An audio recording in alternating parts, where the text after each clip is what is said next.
subscribe this channel, hit the like button and press the bell icon. Thank you guys. Hello everyone, my name is Chandan Singh. Guys, किसी viewer ने पूछा है कि sir ये infinitive हम use क्यों करते हैं।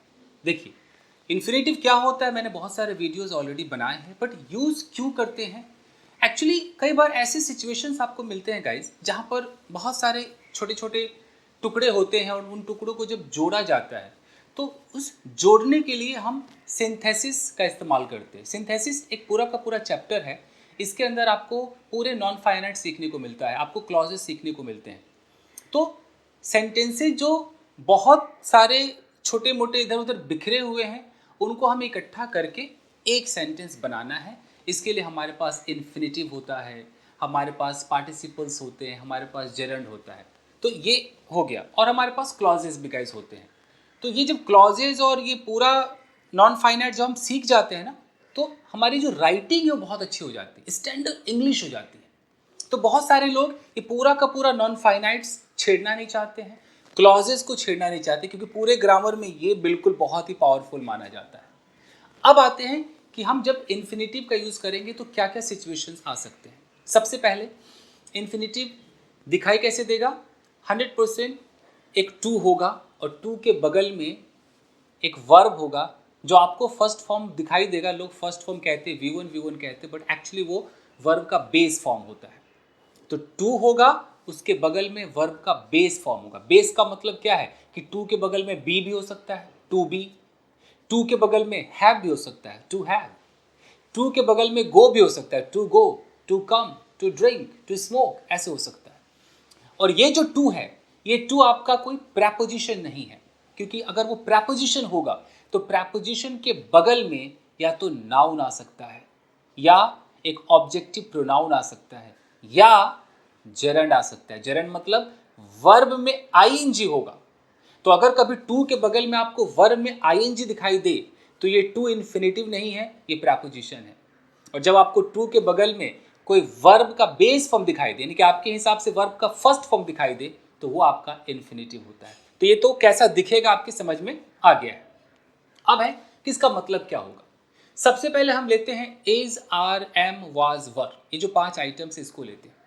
अगर मैं कहता हूं कि आई एम अ टीचर, तो यहां पर आपको साफ दिखाई दे रहा है कि भाई आई के साथ एम लगा है और टीचर यानी कि मैं एक टीचर हूं, सिंपल है। लेकिन आपको कभी ऐसा दिखाई देगा कि आई एम होगा, लेकिन वहां बगल में कोई अ टीचर या अ डॉक्टर नहीं होगा। आई एम के बगल में एक इन्फिनेटिव होगा, यानी कि टू होगा और उसके साथ वर्ब का बेस फॉर्म होगा। अगर कहीं पर लिखा आ जाए कि आई एम टू गो, क्या समझेंगे आप। आई एम टू गो थोड़ा अजीब लगता है। आई एम टू गो ये क्या है। She is to come, the police are to arrest the accused. ऐसे ऐसे सेंटेंसेस आपको दिखाई देंगे। तो ये आपका इन्फिनेटिव है। अब इसका मतलब क्या हो गया। इन्फिनेटिव का जो सबसे मेन मतलब है कि कोई भी एक्शन अभी एक्चुअली परफॉर्म हुआ ही नहीं है, वो परफॉर्म होना बाकी है। अगर मैं कहता हूं कि आई एम टू गो, मैं अभी गया ही नहीं हूं, मेरा जाना अभी बाकी है। शी इज टू कम, वो आई ही नहीं है, उसका आना अभी बाकी है। I am to propose you, मैंने अभी आपको प्रपोज किया ही नहीं है, अभी करना बाकी है। You are to buy a car, आपने अभी कार खरीदी नहीं है, खरीदना अभी बाकी है। तो कभी भी टू के साथ अगर वो वर्ब का बेस फॉर्म आ जाए तो यूँ समझ लीजिएगा कि काम अभी हुआ नहीं है, होना बाकी है। ये मूल मंत्र समझ लीजिए, इन्फिनेटिव आपका हो जाएगा। अब हम इसको इत्मीनान से देखते हैं कि आई एम टू गो का मतलब है कि अभी जाना मेरा बाकी है, मैं गया नहीं हूं, लेकिन मैं कब जाऊंगा ये क्लियर नहीं है। मैं 5 मिनट में जाऊंगा कि 2 दिन बाद जाऊंगा, ये क्लियर नहीं है। तो इस तरह के सेंटेंसेस अखबारों में आपको दिखाई देंगे। The prime minister is to visit, यानी कि प्राइम मिनिस्टर अभी विजिट किए नहीं, उनका करना बाकी है। तो इन्फिनेटिव का जो पहला आपको दिखाई देता है एक इस्तेमाल या स्ट्रक्चर, वो यही है कि अभी काम हुआ नहीं, होना बाकी। और इस स्ट्रक्चर में दिखाई देगा एम, इज, आर, वाज, वर। इसके बगल में आपको टू रहेगा, टू के बगल में वर्ब का बेस फॉर्म रहेगा, फिर उसका कोई ऑब्जेक्ट रह सकता है। ये एक्टिव वर्जन है, काम हुआ नहीं, होना बाकी। इसी का आपको एक पैसिव वर्जन दिखाई देने वाला है। एक और कॉमन सेंस बताता हूं। कभी भी अगर हम इन्फिनेटिव का जो टू के साथ वर्ब का बेस फॉर्म है, जब हम इसका पैसिव करेंगे तो फिर वो टू बी के साथ वर्ब का थर्ड फॉर्म हो जाएगा। याद रखिएगा, अगर मैं कहता हूं कि टू बाई, तो टू बाई का पैसिव क्या हो जाना चाहिए? To be bot.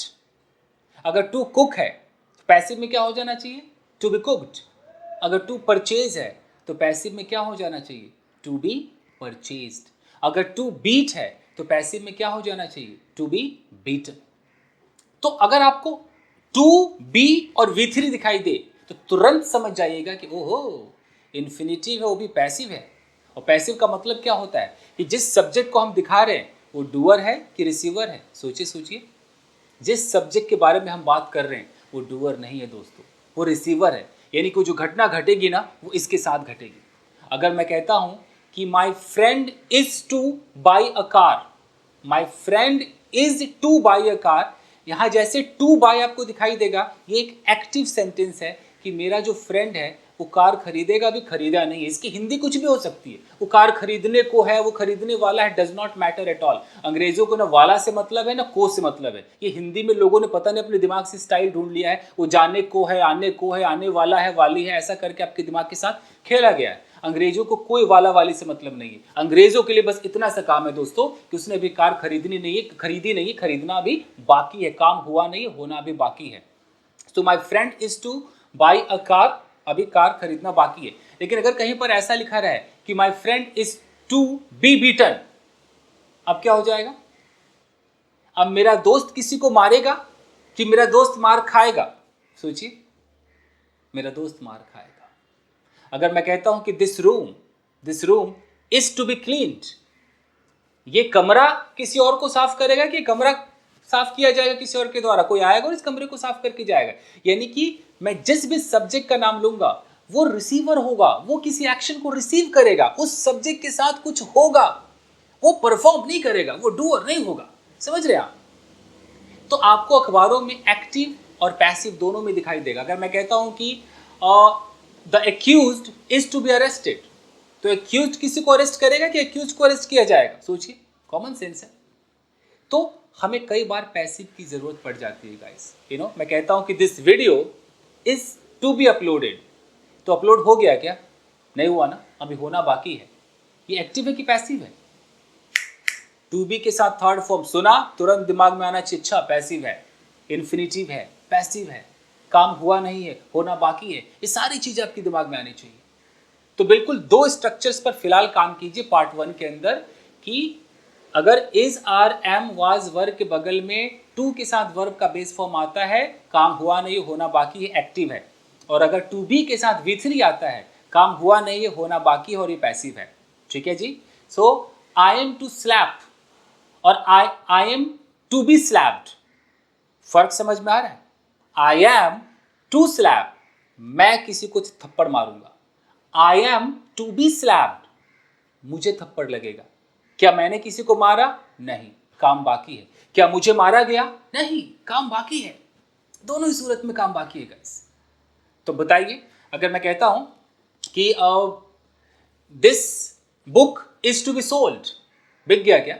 नहीं, बिकना बाकी है। एक्टिव या पैसिव? पैसिव है। और I am to sell this book, बिक गया क्या? नहीं, बाकी है। एक्टिव या पैसिव? एक्टिव है। तो क्लियर है? तो is are am was verb के बगल में जब भी टू के साथ वर्ब का बेस फॉर्म आए, इंफिनिटिव है, काम हुआ नहीं, होना बाकी है। और टू बी के साथ अगर वी थ्री आ जाए, काम हुआ नहीं, होना बाकी, और ये पैसिव है। कि एकदम क्लियर यहां तक?